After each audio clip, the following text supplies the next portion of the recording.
And also what seems like more trouble for the BEML chief, VRS Natarajan. The CBI has raided premises belonging to the CMD of the PSU in Bangalore and also in Coimbatore. In fact, what you see on your screen are fresh visuals that have come in of the raids. And sources are telling your channel that an FIR has also been lodged against Natarajan pertaining to the allegations of irregularities in the tendering process.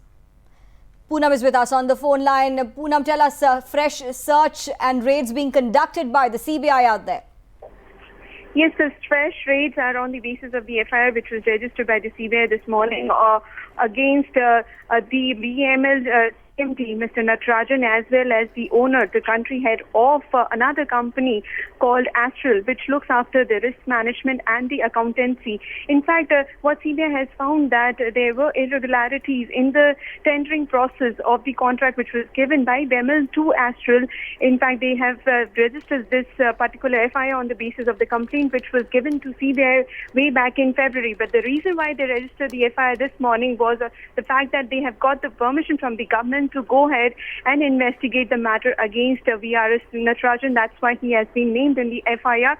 And the searches which has been conducted since morning at various places, including VRS Natarajan's residence. In fact, in that search, CBI is maintaining that they have been able to lay hands on some incriminating documents, which includes the transactions made by VRS Natarajan, his bank account details, as well as the tender contract which was signed between BEML and Astral company. So now this is certain that this is the first FIR which has happened against Natarajan, but many more FIRs are likely to surface in future, because CBI is also maintaining, some of the sources are maintaining that very soon the role of VRS Natarajan will be cleared as far as the Tatra and BEML deal is concerned.